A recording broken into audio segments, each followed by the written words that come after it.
की वस्तु न मांगे। भगवान से भगवान को ही मांग लिए महाराज मनु। और क्या कहा कि सरकार यदि आप हमारे ऊपर प्रसन्न हैं तो फिर चाहूं तुम ही समान सुत प्रभु सन कवन दुरा।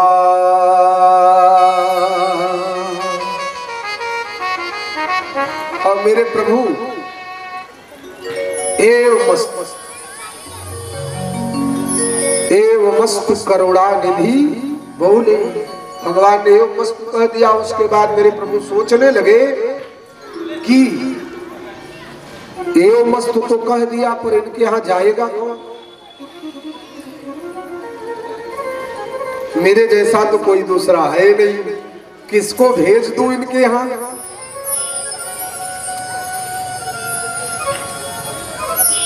भगवान ने कहा राजन मैं ही आपकी इच्छा को पूर्ण करूंगा। मैं स्वयं आपके यहाँ आऊंगा और मैं पूरा अभिलाष तुम्हारा। और यह कहकर भगवान महाराज मनु को वरदान देने के बाद शत्रुपा अंबा के पास गए। उनसे कहा माते आप भी वरदान मांग लो क्योंकि आपने भी साथ साथ तपस्या किया है। माँ शत्रुपा जी ने कहा कैसा दाम्पत्य है साहब? माँ शत्रुपा जी ने कहा सरकार जो मेरे पतिदेव जी ने मांग लिया है उसी में मैं संतुष्ट हूँ। मुझे आपसे अलग कुछ मांगने की जरूरत नहीं है। भगवान ने कहा कि नहीं आप भी आपकी जो इच्छा हो वह मांग लीजिए। और मां शत्रुपा जी ने मांगा कि जो मुनियों की रहनी सहनी जिस तरह महापुरुष रहते हैं सोई सुख सोई गति सोई भगत सोई निज चरण स्नेह और सोई विवेक सोई रहनी प्रभु हम ही कृपा करी दे।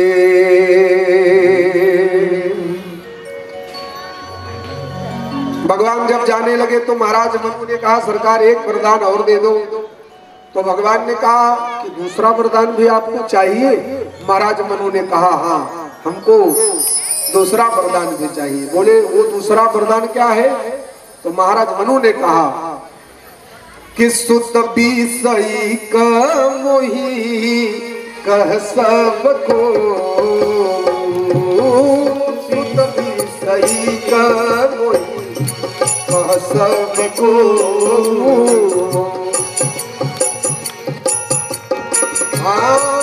सुत बीसई का तब पद रति होई सुत बीसई का तब पद रत होई मोहि बड़ मूढ़ कहै की न को बड़ मूढ़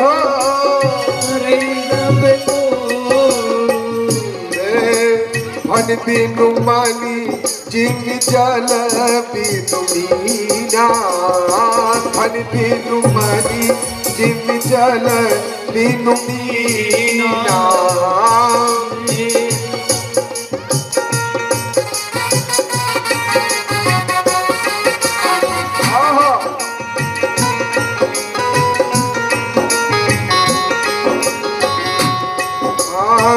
मम जीवन दिन तुम्हारी अधीना मम जीवन तुम्हारी अधीना ओ असबर मागी असबर मागी असबर मागी चरण गई मस्तु करुणा निधि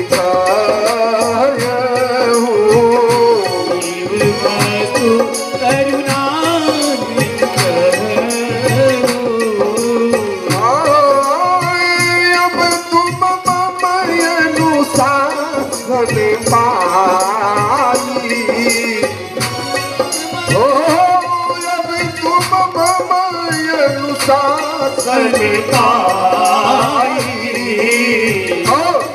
बसहु जाई सुरपति रजधानी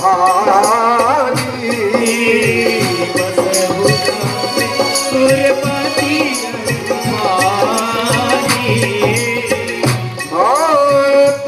करी भोग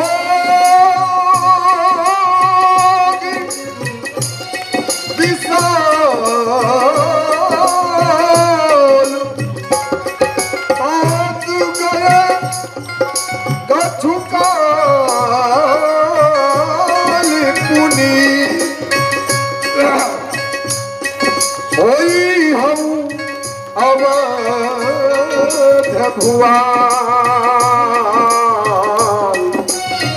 अब मैं हो तुम्हार सुत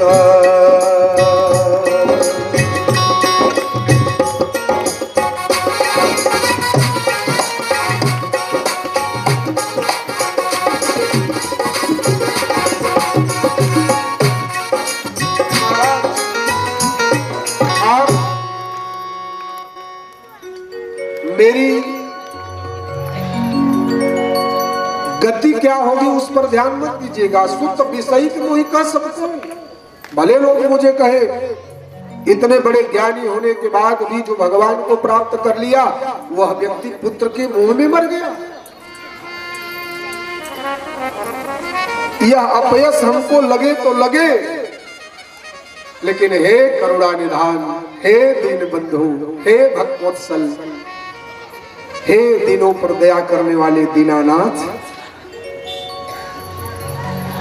आप जब हमारा पुत्र बने और जब हमारा आपका वियोग हो न, तो आपका वियोग मैं न सह पाऊं और आपके वियोग में, आपकी विदाई में मैं अपने प्राणों को न्यौछावर कर दूं।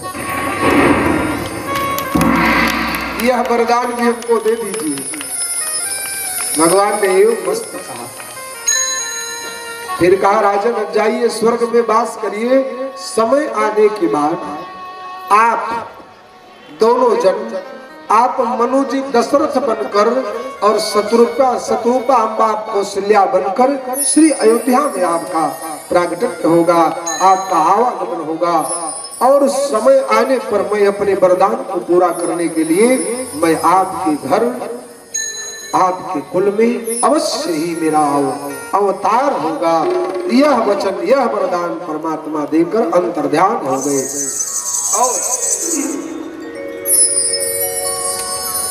महाराज मनु शत्रुपा अमरावती स्वर्ग में जाकर सुख भोगने लगे। भगवान शंकर ने मां पार्वती से कहा, देवी अब मैं एक राजा की कथा आपको और सुनाता।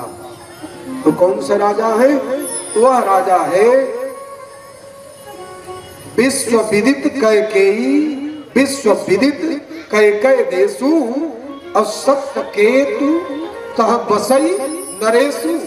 सत्यकेतु का, सत्यकेतु नाम का एक राजा रहते हैं और साधारण राजा नहीं है। धर्म धुरंधर नीति निपुणा, धर्म धुरंधर नीति निधाना, तेज प्रतापशील बलवान महाराज। और सत्यकेतु राजा के पास दो पुत्र है और बड़े गुण के धाम है। बड़े पुत्र का नाम है राजा प्रताप भानु और दूसरे पुत्र का नाम है हरिवर्धन। और दोनों भाइयों में बड़ा प्रेम है। भाई भाई परम सभीति। और वह सत्यकेतु राजा भी अपने बड़े पुत्र राजा प्रताप भानु को राज देकर वह भी वानप्रस्थी हो गए। इससे हम लोग सीख ले कि जब परिवार में कोई व्यक्ति योग्य हो गया, हम बड़े भाई हैं, छोटा ही योग्य हो गया, सब समझने लगा है, तो फिर उसके ऊपर भार देकर और हम श्रेष्ठ है तो हम भगवत आश्रय ले और पूरे जीवन तक आप ही मार्गदर्शन करते रहेंगे, आप ही खटते रहेंगे, आप ही सबको सबकी जिम्मेदारी ढोते रहेंगे तो भजन कब करोगे? भजन करने का समय है। हम आप कौन सा सुख भोगते हैं? बड़े बड़े राजे महाराजे ओ चौथेपन नृप कानन जाही, चौथापन लगते ही परिवार के मुंह से मुक्त होकर के और भगवान की भजन में चले जाते हैं। इसलिए सत्य केतु भी अपने बड़े पुत्र राजा प्रताप भानु को राज देकर और वानप्रस्थी हुए। फिर ये दोनों भाइयों ने अपने भुजाओं के बल से स्वबस विश्व करी बाहुबल, पूरे विश्व को अपने भुजाओं के बल पर निजपुर कीन प्रवेश, पूरी दुनिया को जीत करके राजा प्रताप भानु हरिवर्धन अर्थ धर्म कामादि सुख सेवई समय नरेश, एक छत्र पूरे भूमंडल के राजा हो गए। लेकिन महाराज धार्मिक राज का संचालन करते और अपने नगर में महाराज नाना प्रकार के तालाब सरोवर प्रजाओं को बहुत सुख प्रदान करते हैं। विप्र भवन ब्राह्मणों का भवन देवताओं के भवन से भी सुंदर बनवा दिए। इतने बड़े धर्मनिष्ठ राजा हैं।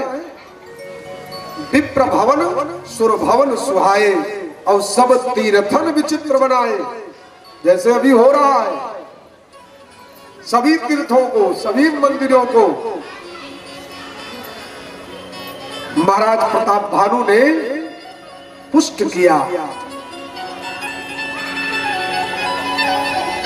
और इतना धर्म का वातावरण बढ़ाया राजा प्रताप भानु ने कि अवर्णीय सबके घर में हो, सबके घर में सबके गृह हो ही पुराना रामचरित मानस विधि नाना। राजा प्रताप भानु के राज्य में सबके गृह में पुराण और रामचरित मानस। अब आप अनुभव करिए, सतयुग के राजा है राजा प्रताप भानु, तब भी सबके गृह भी हो पुराना रामचरित मानस विधि नाना। लेकिन एक समय आया राजा प्रताप भानु के मन में और मृगया आखेट खेलने का अहेर खेलने की इच्छा प्रकट हुई और फिर राजा प्रताप भानु वो अहेर खेलने कहाँ गए? उत्तर प्रदेश में विंध्याचल माँ का जो धाम है, विंध्याचल बहुत गंभीर जंगल था, बहुत घनघोर जंगल था और उसी जंगल में राजा प्रताप भानु अहेर खेलने गए और अहेर खेलते खेलते अति घनघोर जंगल में प्रवेश कर गए। जो साथी थे वो सब पीछे छूट गए और इनके साथ युद्ध में रणभूमि में अपने प्राण को बचाकर जो इनका शत्रु भागा था उसी घनघोर जंगल में रहता था। अब उसका एक मायावी मित्र था जो रूप बदलने में चतुर था, वही उसके साथ में रहता। और जब ये अति घनघोर जंगल में गए तो मायावी जो राक्षस था उसने इनको पहचान लिया। फिर उसने सूकर का रूप बनाया और सूकर का रूप धारण करके राजा प्रताप भानु के सामने आता। जब राजा प्रताप भानु ने देखा तो फिर इस सूकर का आखेट करूंगा, इसका वध करूंगा। और उसके पीछे चले तो फिर वो तो मायावी है, कभी निकट आता कभी दूर चला जाता। ऐसे महाराज राजा प्रताप भानु को छलते हुए वह गयो दूरी घन गहन बराहू, बड़े घनघोर जंगल में लेकर गया। जह नाहिन गजबाज निबाहू, इनके जो साथ में सेवाधारी लोग थे, जिनके जो घोड़े पर सवार थे, जो हाथी लेकर आए थे, वो सब छूट गए और वहीं से वो अंतर्ध्यान हो गया। अब राजा प्रताप भानु उस गहन जंगल में अति अकेल बन विपुल कलेसु, यद्यपि विश्व विजयी है फिर भी जंगल में अकेलेपन का नाना प्रकार का अब उसके बाद उनको प्यास भी लग गई। अब वहां तदपि न मृग मग तजई नरेशु, कोल बिलोक भूप बड़ धीरा, अब भागित पैठ गिर गुहा गंभीरा। कोल भीलों ने जब देखा तो अपने भवन को झोपड़ियों को छोड़कर सब भाग कर पहाड़ों की गुफाओं में छिप गए। अंत में राजा प्रताप भानु पछताने लगे,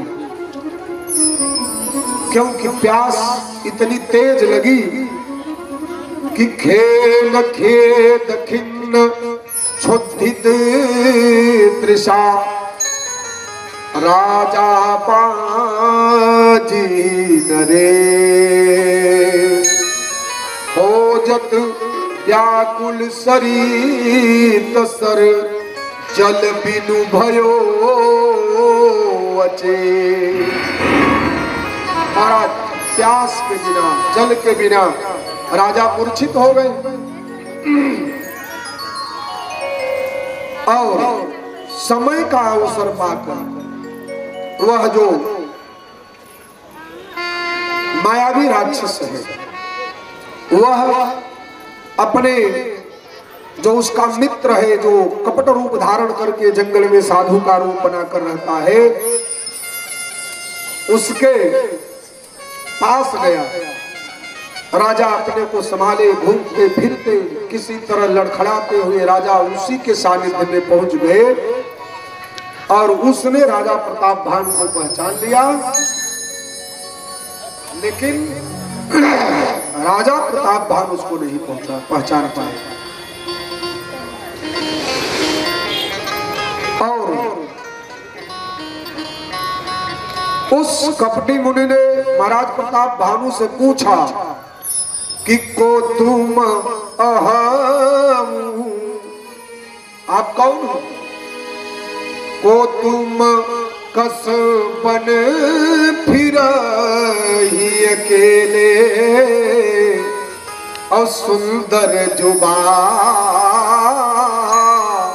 जीव पर हेले।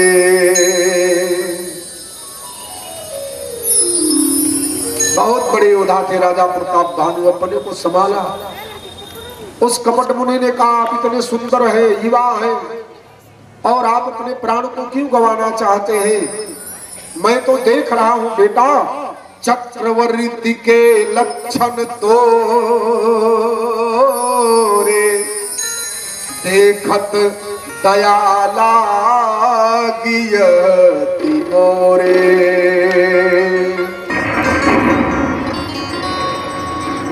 राजा प्रताप भानु ने कहा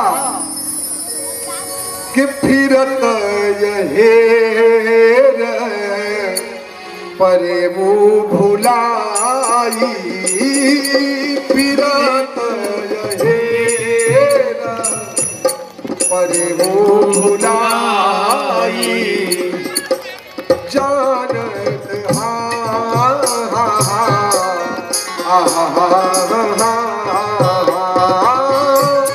फिरत यहेरा परे मुँह भुलाई,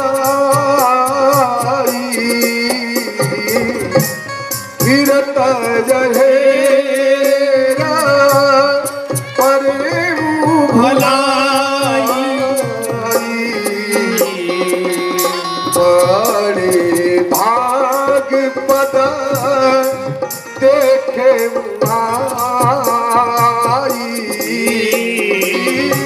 बड़े भाग पद देख राजा प्रताप भानु बोले, हम कह दूर लभ तरस तुम्हारा, हम कह दूर लभ तरस तुम्हारा, हम कह दूर लभ तरस तुम्हारा। जानत हमो कछु भल हो हरिहारा, जानत हो कछु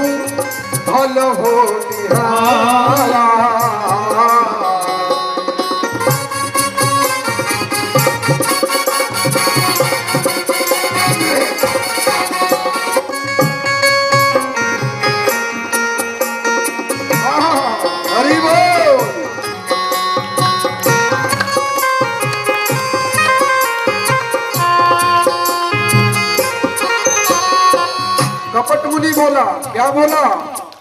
कहमुनिता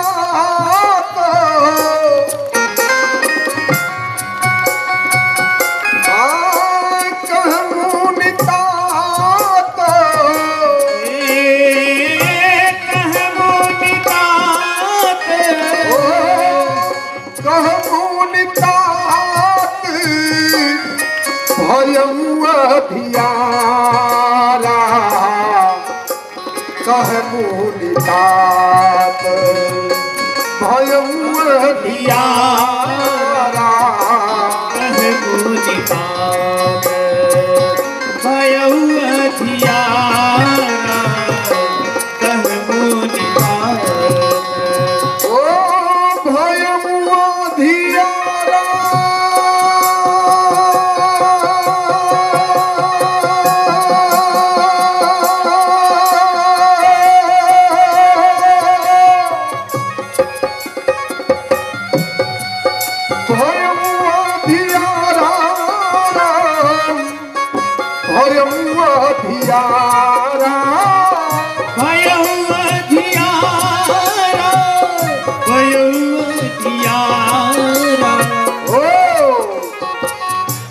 जन सातारी जो जन सातारी नगर तुम्हारा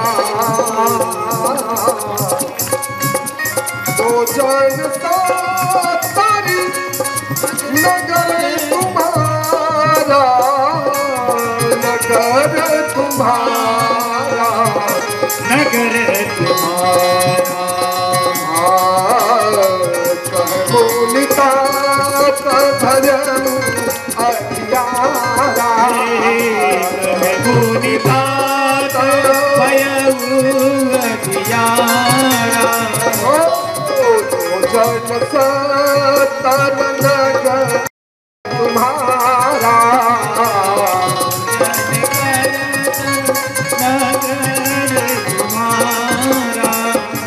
महाराज यहाँ से 70 योजन आपका नगर दूर है और निशाघोर गंभीर वन है, रास्ते भी समझ में नहीं आते।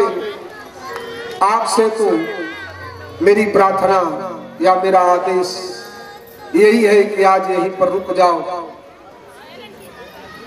रात्रि विश्राम करो, सुबह चले जाना। पूज्यपाद गोस्वामी तुलसीदास जी कहते हैं कि तुलसी जस भवितव्यता तैसे मिलई सहाय, आपुन आवई ताहि पही ताहि तहाँ ले जाए। ये है होली का प्रभाव। वो आपके पास नहीं आता, आपको ही वहां पहुंचा देता। ये है आपके प्रारब्ध। इसलिए पूज्य श्री महाराज कहा करते हैं, क्या कहते हैं कि जिसका प्रारब्ध जैसा जहां से, जिसका प्रारब्ध जैसा जहां से उसको मिलता है वैसा वहां से, उसको प्रारब्ध जैसा जहाँ से उसको मिलता है वैसा वहाँ से, उसका प्रारब्ध जैसा जहां से उसको मिलता है वैसा वहां से, उसका प्रारब्ध जैसा वहाँ से उसको मिलता है वैसा वहाँ से, जिसका प्रारब्ध जैसा जहां से, जिसका प्रारब्ध जैसा जहाँ से, जिसका प्रारब्ध जैसा जहां से, जिसका प्रारब्ध जैसा जहाँ से उसको मिलता है वैसा वहां से, उसको मिलता है वैसा वहाँ से, वहाँ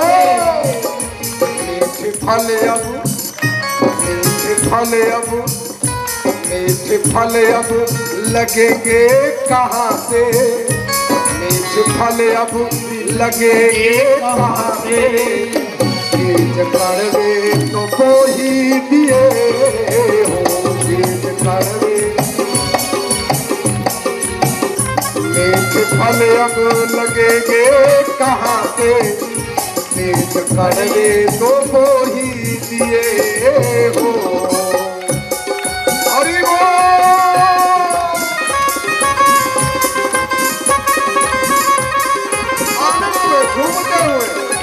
आप राम जी के भगत हैं तो दोनों हाथ उठाकर ताली बजाते हुए क्या बात है।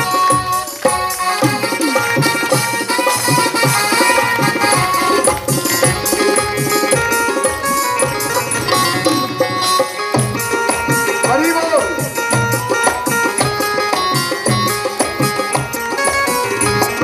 हाँ, ये आनंद चाहिए राम कथा में साहब। अरे हम जिंदा हैं तो लोगों को पता भी चलना चाहिए हम जिंदा। भगवान की कथा में न झूमे तो फिर कहाँ झूमे।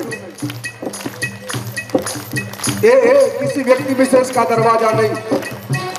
ये मेरे ठाकुर जगत में लगे रहेंगे तो आपको नाचने का अवसर तो मिलेगा, थोड़ा सुख भी तो आएगा जीवन में, लेकिन आपको रोना भी पड़ेगा। फिर वो हंसना वो सुख किस काम का जो अंत में हमको रुला दे। ये है जगत में लगे रहने का आपका। और जब आप जगदीश में लगते हो,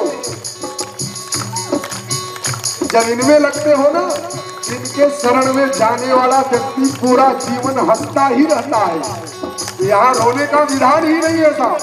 हाँ, ये आप रो नहीं सकते, ये तो हंसाते ही रहते। इसलिए सीताराम राम राम सीताराम राम राम सीताराम राम राम सीताराम राम राम सीताराम राम राम राम सीताराम राम राम सीताराम राम राम राम राम सीताराम राम राम सीताराम राम राम सीताराम राम राम।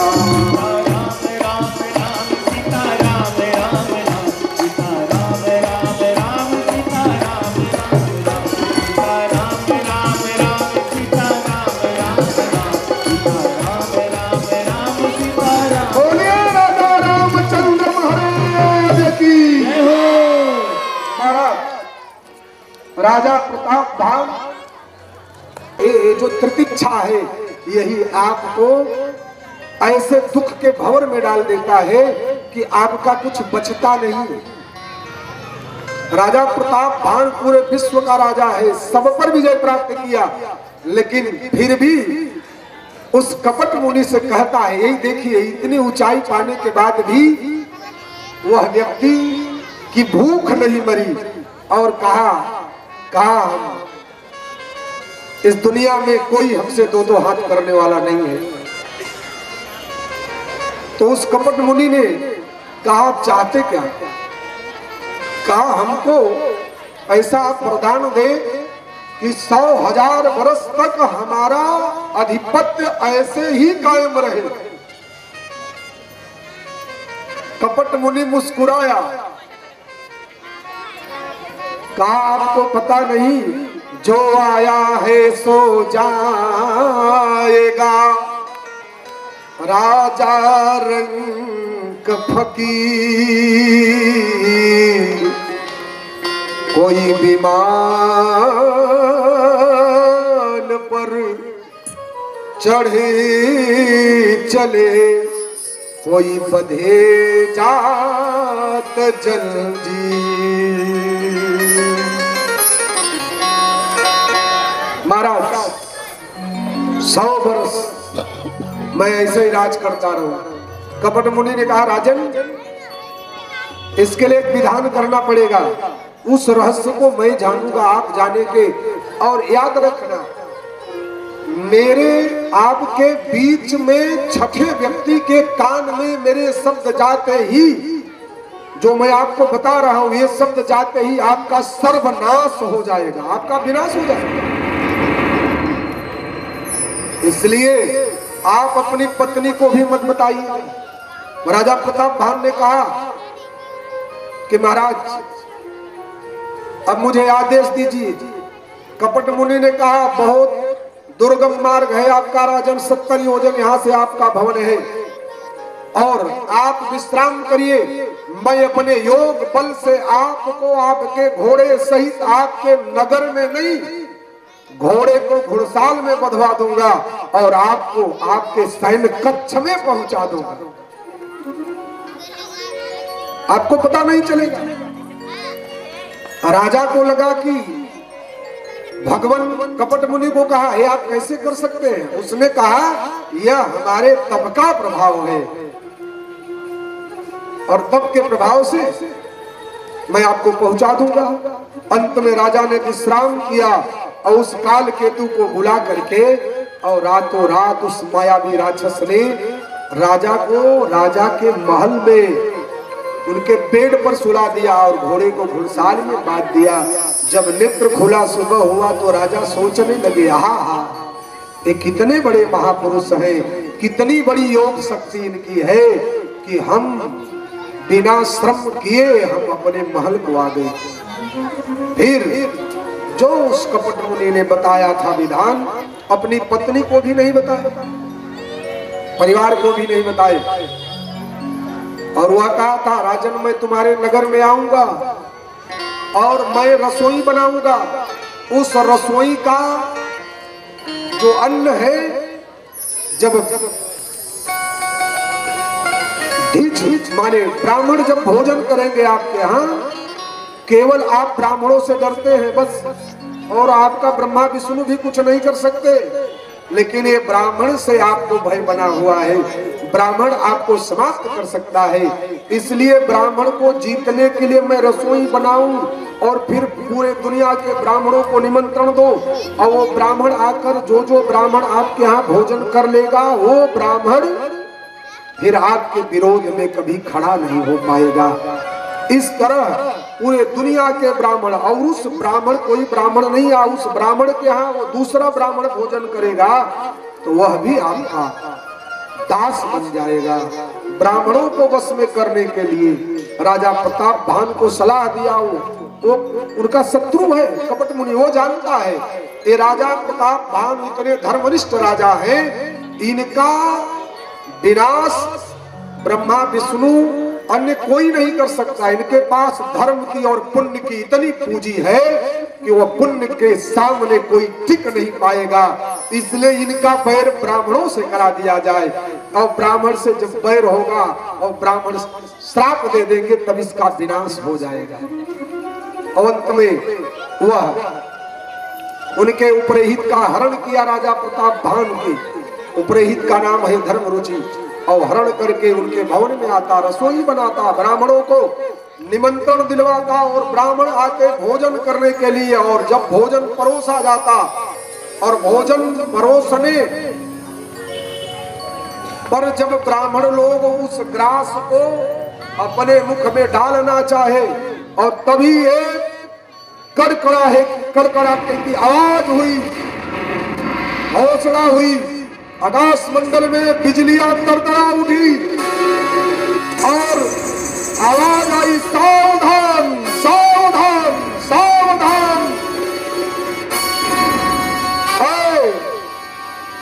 धरती के प्रथम पूज्य विप्र समाज सावधान, इसके इस भोजन को पाइएगा मत। क्यों? इस भोजन में भयउ रसोई भूसुरमासु, यह भोजन करने पर आपका धर्म नष्ट हो जाएगा। इसमें ब्राह्मणों का मांस मिलाया हुआ है, सूकरों का मांस मिलाया हुआ है। सारे ब्राह्मण जो प्रसाद लेने के लिए बैठे थे उठकर खड़े हुए, तमतमाने लगे क्रोध में, क्योंकि ब्राह्मण जो होता है वो क्षण में क्रोधित होता है, वो क्षण में प्रार्थना करो तो बड़ा दयालु होता, प्रसन्न हो जाता है। तुरंत कमंडल से जल निकाले, अरे मूर्ख, ये क्या तूने व्यवहार किया? हमारा धर्म नष्ट करना चाहते। ब्राह्मणों ने विचार करके नहीं देखा और राजा प्रताप भानु को श्राप दे दिया। और श्राप मिलते ही राजा प्रताप भानु दौड़कर रसोई गृह में गए। वहां कपट मुनि नहीं मिला, वहां कोई भोजन कोई भंडारा नहीं, सब समाप्त हो गया, सब माया का खेल था। अंत में दौड़कर आए और तब ये सारी बात ब्राह्मणों को बताई। ब्राह्मणों ने कहा, ये क्या किया राजन, आप इतने धर्मनिष्ठ थे, आप जो जंगल की घटना घटी थी सारी बात बताया। ब्राह्मणों ने कहा, विप्रभु श्राप, पुनः आकाशवाणी हुई, अधीश देवता विप्रभु श्राप विचार न दीन्हा, अब पावहु के फल आपन कीन्हा। आप तो त्रिकालज्ञ थे, आप लोगों को तो विचार करके देख लेना चाहिए था, लेकिन आप विचार नहीं किए और राजा प्रताप भानु हरिमर्दन को श्राप दिया, जाइए तुम दोनों राक्षस हो जाओगे और तुम दोनों रावण कुंभकर्ण के नाम से जगत में विख्यात हो जाएंगे और तुम पूरे विश्व को अपने वश में कर लोगे। और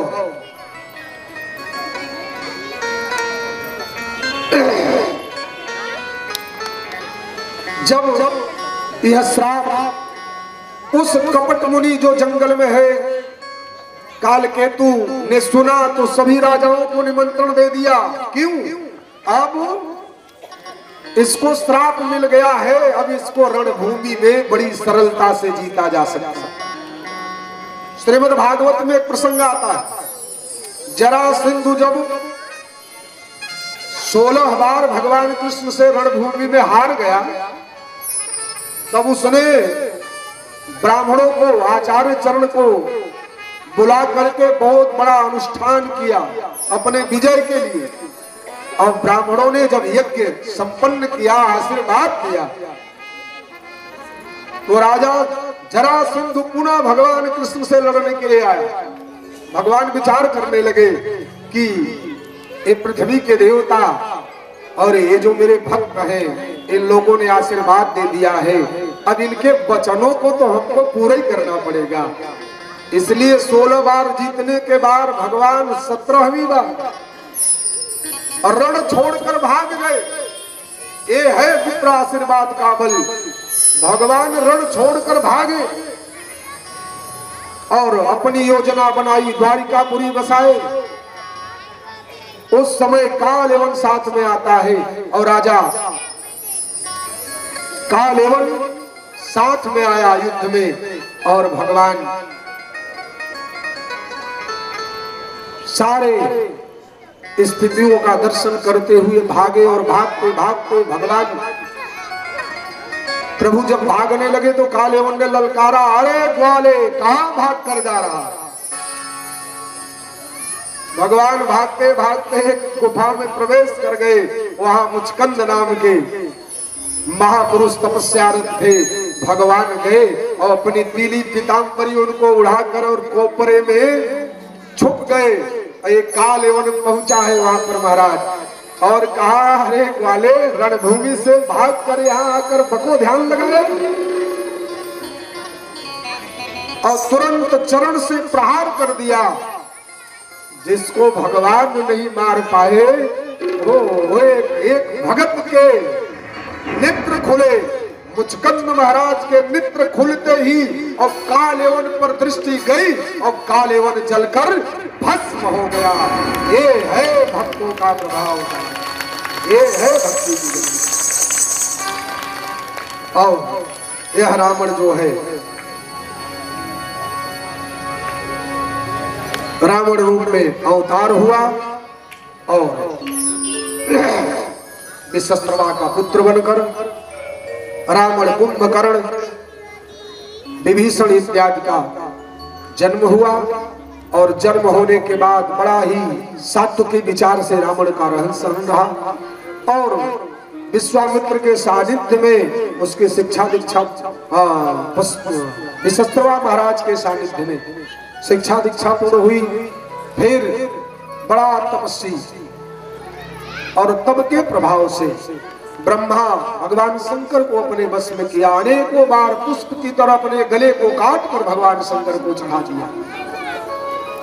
एक बार एक सिर काट कर चढ़ाता है तो भगवान उसको करोड़ों सिर प्रदान करते हैं। भगवान शंकर इतने दयालु हैं और उसका प्रभाव इतना बढ़ा महाराज, इतना बढ़ा उसका प्रभाव कि वह अपने सुख संपत्ति शर्म को देखकर सारी शिक्षा दीक्षा पूर्ण हुई। फिर अपने पिताजी को आकर प्रणाम किया, मां कैसकी के पास आया, प्रणाम किया। कथा आप सब जानते हैं। और प्रणाम करके कैसकी ने पूछा, पुत्र रावण, जो तूने शिक्षा दीक्षा प्राप्त किया है उसका सबसे मूल क्या है, सबसे श्रेष्ठ क्या है? तो रावण ने कहा कि माँ सबसे श्रेष्ठ इस संसार में माँ होती है, मात्र देव भव। कैसकी ने पूछा, माँ से बड़ा कोई नहीं होता? रावण ने कहा नहीं। फिर उसने पूछा, इसके बाद माँ के बाद कौन होता है? तब रावण ने कहा, पिता देव भव, पितृ देव भव। फिर पूछा उसने कैसकी ने, इसके बाद कहा गुरु देव भव, कहा और इसके बाद अतिथि देव भव, प्रभु देव भव। तब कैसकी ने कहा कि लाला, जब मैं सबसे बड़ी हूं तो मेरी आज्ञा का पालन करेगा? आज कैसकी ने एक धर्मज्ञ पुत्र को राक्षस बना दिया। माँ जो होती है वो अपने बच्चों का प्रथम गुरु होती है। माँ चाहे अपने बेटे को साधु बना दे और चाहे डाकू बना दे, ये माता लोगों पर निर्भर होता है। पिताजी तो उस भरण पोषण करने के लिए परेशान रहते हैं, कहां कहां भटकते रहते हैं, लेकिन माँ अपने बच्चों का संस्कार, माँ ही उसको संस्कारवान बना सकती है। राजा रावण से कैसकी ने कहा, पुत्र मेरी बात मानेगा? रावण ने कहा, क्यों नहीं माँ? कहा, तूने तो कहा माँ सबसे बड़ी है। रावण ने कहा, इसमें दो राय है माँ।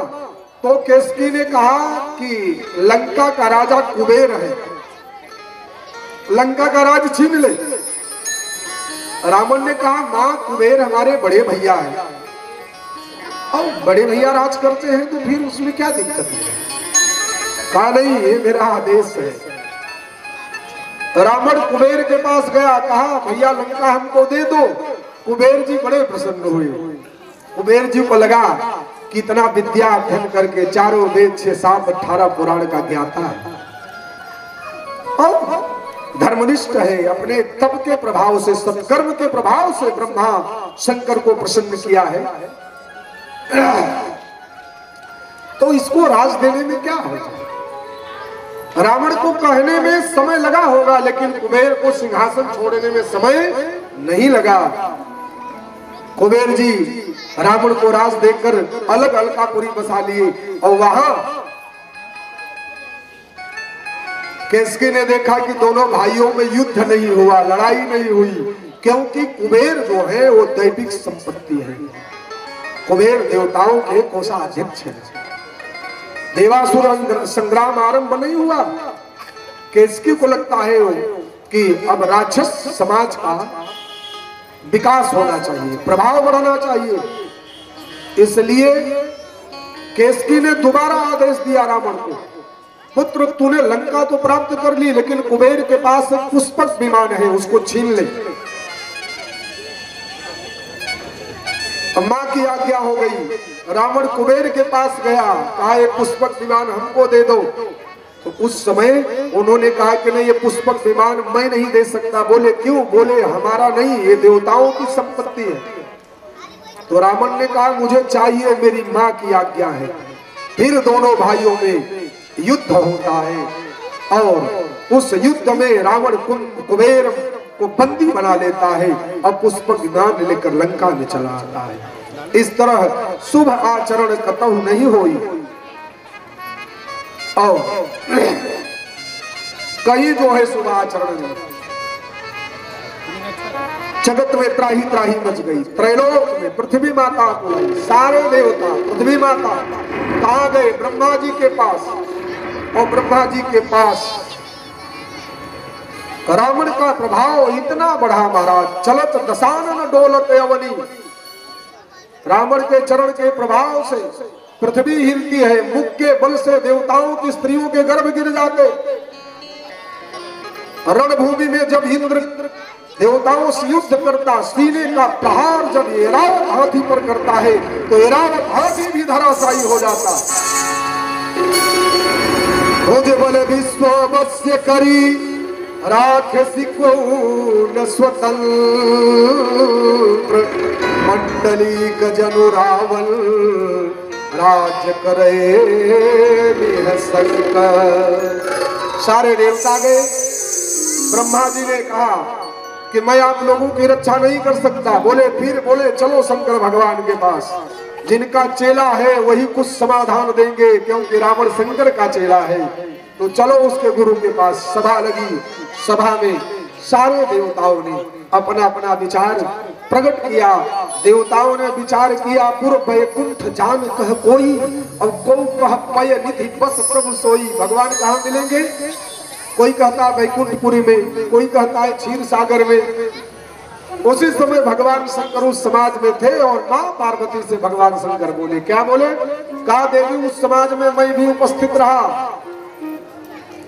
और भगवान शंकर बोल पड़े कि राम सिया राम जय जय राम सिया राम, राम सिया राम जय जय राम जय राम, राम सिया राम जय जय राम, राम सिया राम जय जय राम, राम सिया राम जय राम जय राम, राम सिया राम जय राम सिया राम, राम सिया राम जय जय राम सिया राम, राम सिया राम जय जय राम सिया राम, राम सिया राम जय जय राम सिया राम, राम सिया राम जय जय राम सिया राम, राम सिया राम जय जय राम सिया राम, राम सिया राम जय जय राम सिया राम, राम सिया राम जय जय राम, राम सिया राम जय जय राम, राम सिया राम जय जय राम, राम सिया राम जय जय राम, राम सिया राम जय जय राम, राम सिया राम जय जय राम। होते ही समाज गिरजा मह रहे राम सिया राम जय जय राम सिया राम,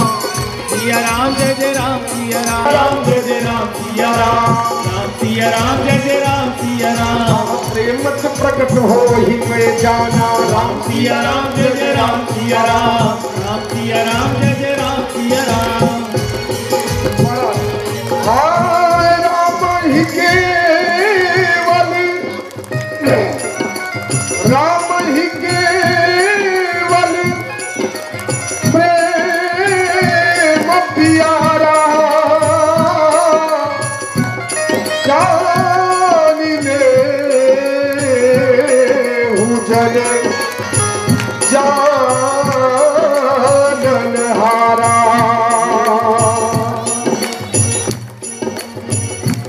देवताओं को विश्वास दिलाया, परमात्मा कहाँ नहीं है? अरे हरि व्यापक सर्वत्र समान। सिया राम जय जय राम सिया राम, सिया राम प्रेमत प्रभु प्रकट दिया दी। राम सिया राम जय जय राम सिया राम, प्रेमत प्रभु प्रकट दिया दी। राम सिया राम जय जय राम सिया राम, प्रेमत प्रभु प्रकट दिया दी। राम सिया राम जय जय राम सिया राम। देवताओं को विश्वास हुआ।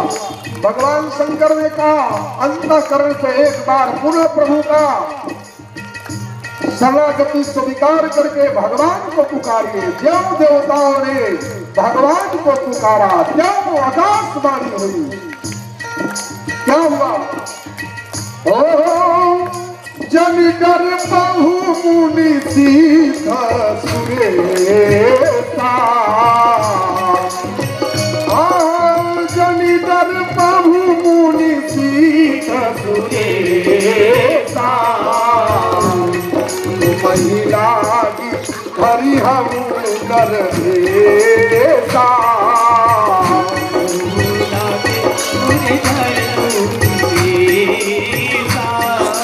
ओ तू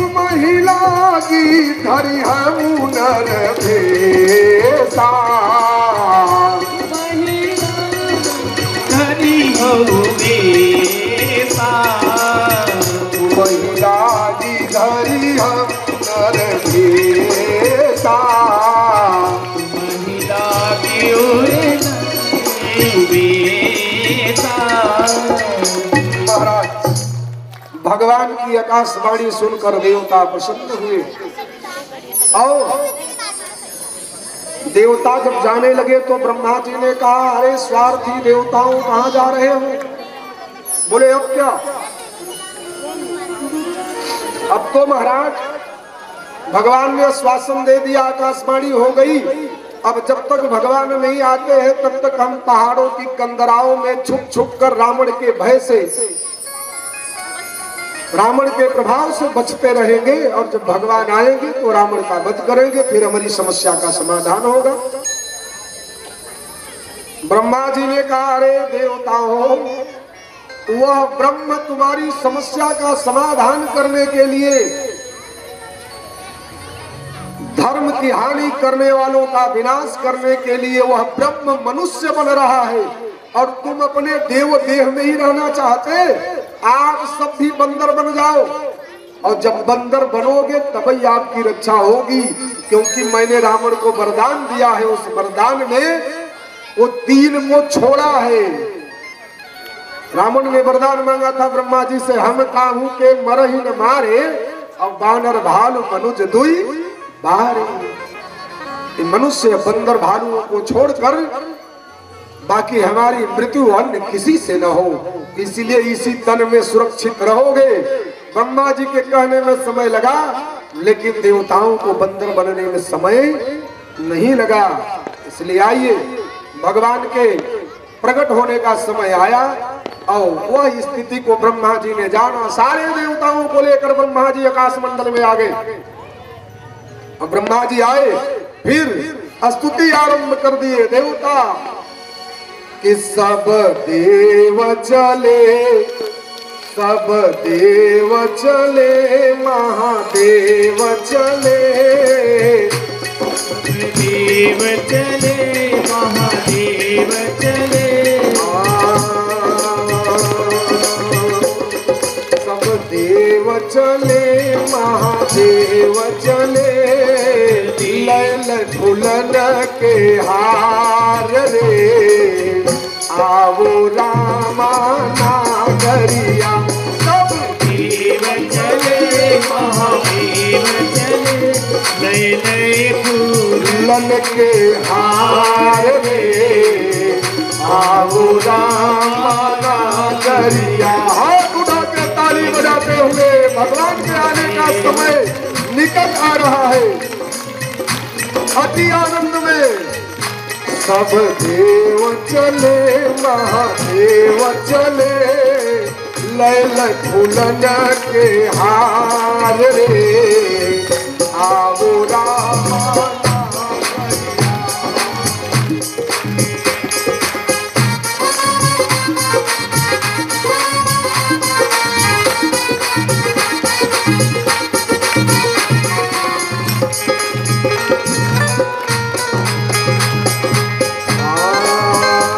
शंकर ने आगे बढ़ कर अपना डमरू बजाया। शिव शंकर ने आगे बढ़ कर अपना डमरू बजाया। गंधर्वों ने ताल मिला कर प्रभु की स्तुति गाया। गंधर्वों ने ताल मिला कर प्रभु की स्तुति गाया।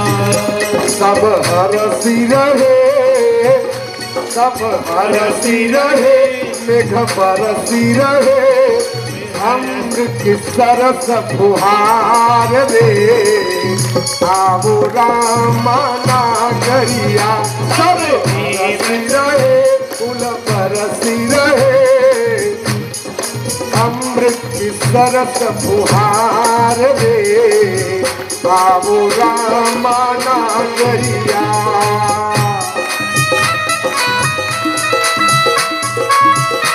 हरि बोल आनंद में जय जय श्री सीताराम, जय जय श्री सीताराम। जय जय श्री कृष्ण।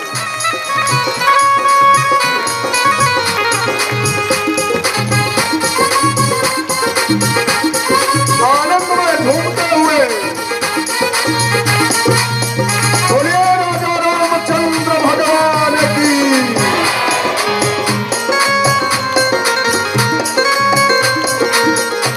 भगवान का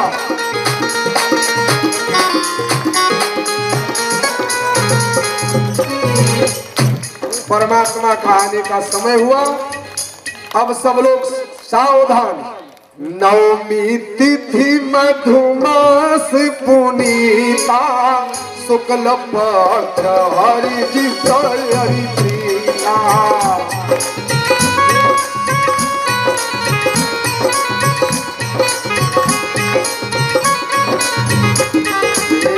मध्य दिवस अति शीतल घामा पावन काल लोक विश्रामा।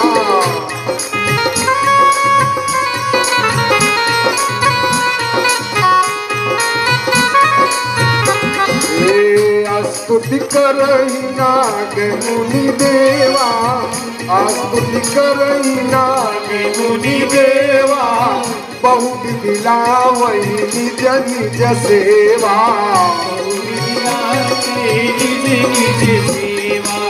बोलिए सियावर रामचंद्र भगवान की जय हो।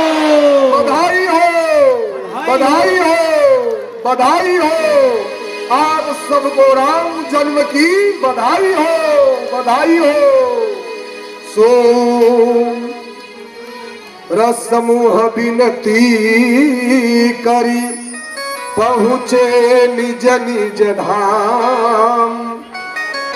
जग निवास प्रभु प्रगटे अखिल लोक विश्राम। महाराज अवध में आनंद भयो जय रघुबर लाल की। अवध में आनंद भयो जय रघुबर लाल की। अवध में आनंद भयो जय रघुबर लाल की। आनंद में सभी माताएं सभी भैया लोग खड़े हो जाओ। अवध में आनंद भयो जय रघुबर लाल की। अवध में आनंद भयो जय रघुबर लाल के। अवध में आनंद भयो जय रघुबर लाल के। जय जय महाराज जी की जय जय महाराज जी की जय जगपाल की। अवध में आनंद भयो हरि बोल। अवध में आनंद भयो जय रघुबर लाल की। अवध में आनंद भयो जय रघुबर लाल की। अवध में आनंद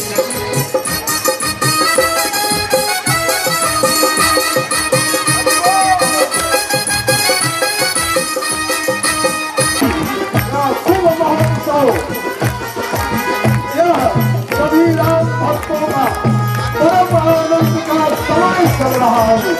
इसलिए बोलिए राजा रामचंद्र भगवान की। कौन कोटिनी हाथी कौन कोटिनी घोड़ा कौन कोटिनी हाथी घोड़ा कौन कोटिनी पालकी कौन कोटिनी हाथी घोड़ा कौन कोटिनी पालकी कौन कोटिनी हाथी घोड़ा कौन कोटिनी पालकी। अवध में आनंद भयो अवध में आनंद भयो जय रघुबर लाल की। अवध में आनंद भयो जय रघुबर लाल की।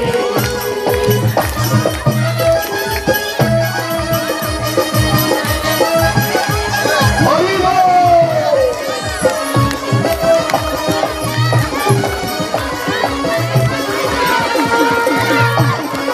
अवध में आनंद भयो जय रघुबर